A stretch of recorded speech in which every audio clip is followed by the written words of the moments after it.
Astrologer बहू। बहू की एस्ट्रोलॉजी सास को तो समझ में नहीं आती, लेकिन मोहल्ले वाले।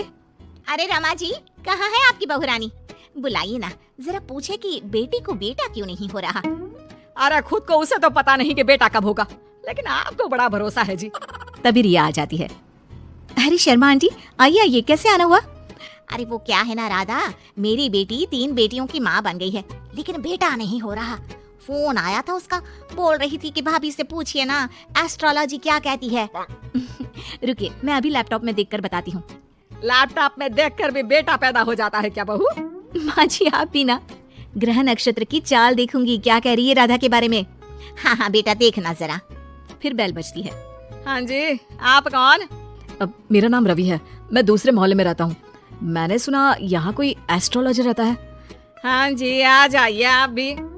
माँ जी, चाय ले आइए ना सभी के लिए। देखिए आंटी, आपकी बेटी के भाग्य में बेटा तो है, लेकिन 2 साल बाद। लेकिन इसकी तो पहली बेटी ही इतनी लकी है कि नाम रोशन कर देगी। पर हाँ, लड़का हुआ ना तो जीवन में दाग लग सकता है। दाग? कैसा दाग? जैसे वो किसी का खून कर दे या फिर चोर बन जाए। क्योंकि एस्ट्रोलॉजी कहती है 3 लड़की के बाद होने वाला लड़का ना सुखी रहेगा ना रहने देगा। ओहो बहू, ये तो अच्छी बात बता दी तुमने। मैं अभी उसे फोन करके बता देती हूँ। तेरा बहुत बहुत शुक्रिया बहू। कोई बात नहीं। हाँ जी, आप कौन और यहाँ का पता किसने दिया? जी, नीरज नाम है मेरा। मेरा दोस्त है ना अजय। अच्छा अच्छा, अजय भैया के दोस्त हैं आप, बताइए ना। अब वो क्या है ना, आपने उनको जो डेट बताई थी उसी दिन उनकी नौकरी लगी, तो मैंने सोचा मैं भी आपसे पूछ लूँ कब तक नौकरी लगेगी। क्या है ना, 2 महीने से खाली बैठा हूँ। ओहो, ये बेरोजगारी भी ना। मैं भी शादी से पहले 2 साल खाली बैठी थी। कुछ था नहीं तो एस्ट्रोलॉजर का कोर्स कर लिया। वैसे डेट ऑफ बर्थ क्या है बताओ तो? बहू लैपटॉप पर देखती है और फिर फुल कॉन्फिडेंस से कहती है, अरे तुम्हारे पास तो नौकरी है और तुम बोल रहे हो कि बेरोजगार हो, कैसे? अरे आप बिल्कुल सही बोल रही हैं, लेकिन आपको कैसे पता चला? वो क्या है ना, मैं ये नौकरी बदलना चाहता हूँ। अरे तो ऐसे कहिए ना। देखिए, नई नौकरी के संयोग इस साल तो नहीं है। लड़का वहां से चला जाता है। पास खड़ी सास कहती है, वाह बहू वाह, ये क्या लगा रखा है? तुझसे मिलने अब मोहल्ले के लड़के भी आएंगे। माँ जी, ये मेरा काम है। अरे वो अजय भैया के दोस्त थे। देख बहू, मैं साफ साफ कह देती हूँ, कल से तेरी दुकान यहाँ दिखनी नहीं चाहिए। माँ जी, ये मेरा शौक है। मैं थोड़ा बहुत लोगों की मदद करती रहती हूँ तो मन लगा रहता है। लेकिन कहते हैं ना, सास के सामने किसी की नहीं चलती। मैं जानती थी ये विद्या मुझे बंद करनी ही पड़ेगी।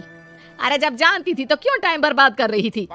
क्योंकि मैं ये भी जानती हूँ कि आप ही मेरे इस काम को खुद शुरू करने के लिए कहेंगी। अरे बहू, कहीं पागल तो नहीं हो गई ना तू? मैं तुझे क्यों कहूंगी कि तू ये लोगों को पागल बनाने का काम कर। तभी डोरबेल बजती है और घर के अंदर एक महिला आती है और बहू से कहती है, अरे आप धन्य है, मैं तो कहती हूँ आप धरती पर भगवान का रूप है। ये लीजिए मिठाई। यानी आपके पति की नौकरी लग गई? हाँ जी, और पहले से भी ना बहुत अच्छी लगी है। वो क्या है, हम लोग तो अब अमेरिका जा रहे हैं। सास दोनों को देखती रह जाती है। फिर उसके जाने के बाद, लीजिए खाइए, शुद्ध देसी घी की मिठाई है, 800 रुपए किलो। खाइए, अब तो आगे से वैसे भी खरीद कर खानी पड़ेगी। अरे मंजूर है, लेकिन तेरा यूं लोगों के बीच बकवास करना मुझे बिल्कुल पसंद नहीं है। क्या पता किस दिन कौन सर पर चढ़ जाए। माँ जी, घर की मुर्गी दाल बराबर सुना था, लेकिन बहू की प्रतिभा को यूं कम आंकना ठीक नहीं है। अरे हाँ, सब ठीक है। रात को पति घर आता है। अरे रिया, कैसा रहा दिन? आज के दिनों के भूत भविष्य संभालिए। अरे आपको नहीं पता, आपकी माँ ने मना कर दिया है। अरे क्यों भला, क्यों मना कर दिया माँ ने? इतना सही तो कर रही थी तुम।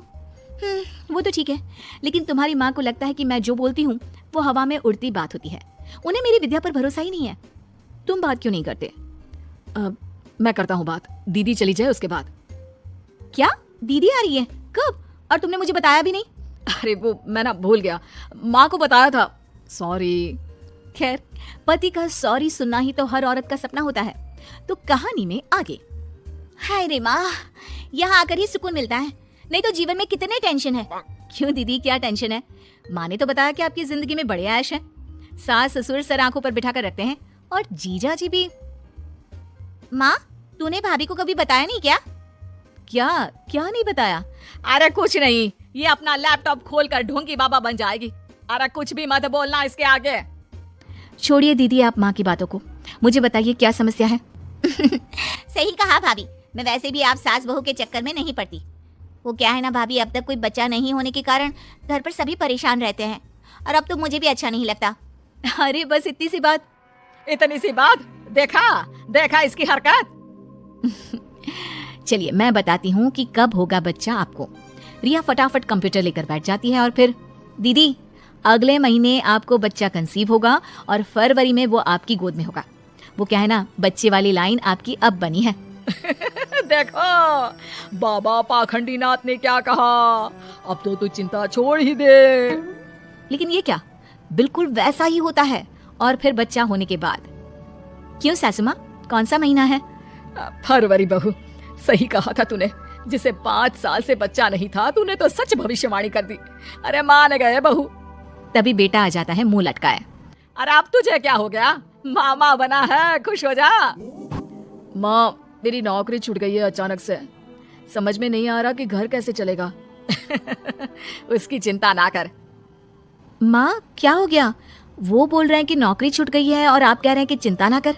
हाँ, क्योंकि तू है ना, कल से तेरा काम शुरू बहू। और अगले दिन घर के बाहर बोर्ड लगा रहता है, रिया एस्ट्रोलॉजी सेंटर। किसी भी तरह की हो समस्या, समाधान सिर्फ 1000 रुपए में। माँ जी, मैंने ये भी कहा था ना कि मेरे काम को आप ही वापस शुरू करवाएंगी।